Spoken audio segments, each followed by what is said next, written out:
اور اسی میں سوداگروں کی منتقلی 14ویں صدی میں اٹلی کے بہت سے سوداگر برطانیہ چلے گئے تھے.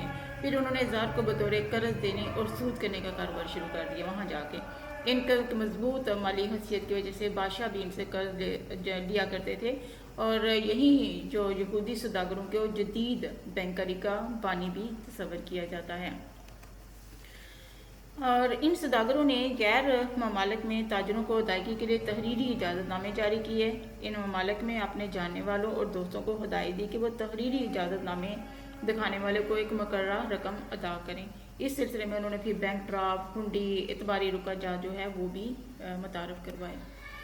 مہاجن، ساہوکار، سیٹھ، یہ وہ لوگ ہوتے ہیں جو کہ ایک خاص علاقے میں بہت دولت مند لوگ ہوتے ہیں اور خود بھی مالدار ہوتے ہیں، اور ضرورت مند افراد کو پھر ان کے پاس اتنا پیسہ ہوتا ہے کہ آگے سے لوگوں کو قرض دے کر ان سے سود وصول کرتے ہیں. اور ان کے اس عمل کی وجہ سے بینک کے تصور میں کافی پیش رفت ہوئی. مغلوں کے دور حکومت میں مہاجنوں کو سیٹھ کہا جاتا تھا. آغاز میں مہاجن اپنے نجی ذرائع سے قرض دیتے تھے. شروع میں تو یہ جو مہاجن اور ساہوکار تھے یہ اپنے پاس ان کے پاس جو ایکسٹرا پیسے ہوتے تھے ان سے قرض دیتے تھے اور سود وصول کرتے تھے.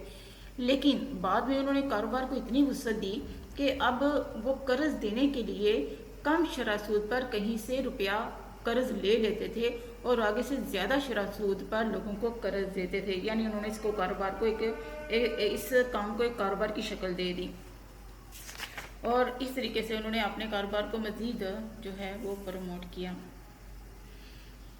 اس کے بعد ہے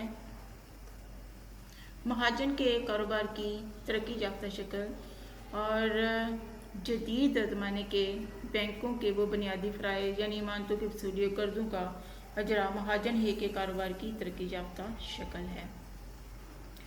اس کے بعد ہے سنار.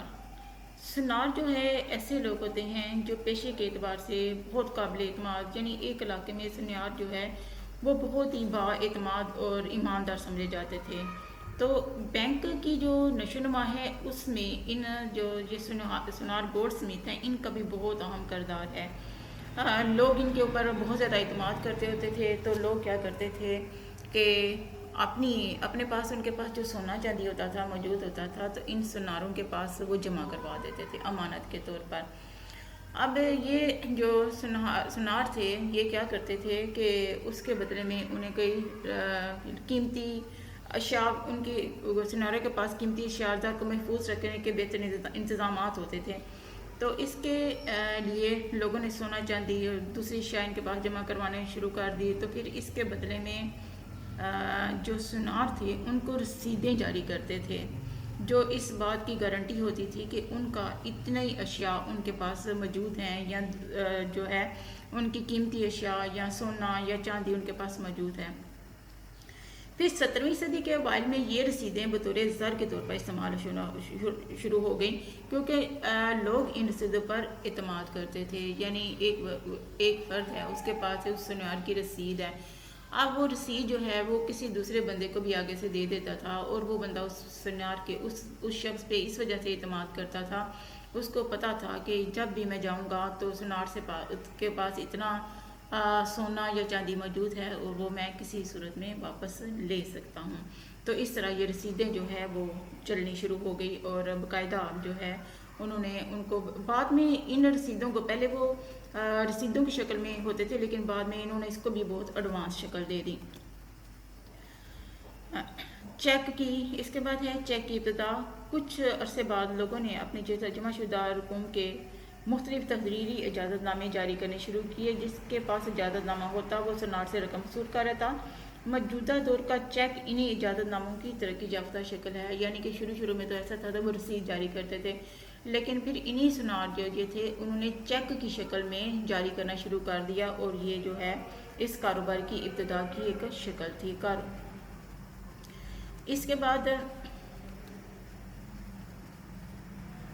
کاروبار میں وسعت. اس کے بعد ہے کاروبار میں وسعت. وقت گزرنے کے ساتھ ساتھ سناروں نے یہ محسوس کیا کہ بہت کم افراد ایک ہی وقت میں رقم نکلوانے کے لیے آتے ہیں. اس طرح سونا چاندی اور زر کی کافی مقدار ان کے پاس پڑی رہتی تھی، تو سناروں نے فالتو رقم ضرورت مند لوگوں کو قرضے دینے کے طور پر استعمال کرنا شروع کر دیا. یعنی آگے سے اب پہلے تو یہ تھا کہ لوگوں کی امانتیں ان کے پاس موجود تھی اور پیسے کی شکل میں بھی موجود ہوتی تھی، سونے چاندی کی شکل میں بھی موجود ہوتی تھی۔ پھر انہوں نے اندازہ لگایا کہ سارے لوگ ایک ہی دفعہ نہیں آتے وہ سارے کے سارے امانتیں وصول کرنے، تو وہ انہوں نے انہی امانتوں کو اور انہی پیسے کو آگے سے لوگوں کو سود پر قرض دینا شروع کر دیا۔ تو اس طریقے سے انہوں نے اپنے کاروبار کی ایک بینک کے طور پر جو ہے وہ ابتدا کر دی۔ اس طرح چیک اور دوسرے ذرائع اعتبار کی تخلیق کا کام بھی شروع ہو گیا۔ جدید بینک سناروں کا قرض دینے کا کاروبار جب فروغ پا گیا تو انہوں نے عام لوگوں کو بھی ان جمع شدہ رقوم پر سود کی پیشکش کی۔ سود کے لالچ میں لوگوں نے ان کے پاس اپنی رقوم جمع کروانا شروع کر دی اور اس طرح قرض لینے اور دینے کا یہ سلسلہ باقاعدہ کاروبار کی شکل اختیار کر گیا، جو کہ آج کے جدید بینک کی بنیاد ہے، جسے ہم ایک مضبوط اور مستحکم مالیاتی ادارے کے طور پر بخوبی جانتے ہیں۔ تو اسٹوڈنٹس، آپ کو اس طرح تھوڑا سا اندازہ ہو گیا ہوگا کہ بینک کا جو سسٹم ہے وہ اپنے ابتدائی مراحل سے کس طرح شروع ہوا اور وقت گزرنے کے ساتھ ساتھ یہ آج جگہ کہ جدید دور میں داخل ہو چکے ہیں، جس میں اب آپ ATM مشینیں بھی استعمال کرتے ہیں، کریڈٹ کارڈ آپ استعمال کرتے ہیں، ڈیبٹ کارڈ استعمال کرتے ہیں، آن لائن بینکنگ استعمال کرتے ہیں۔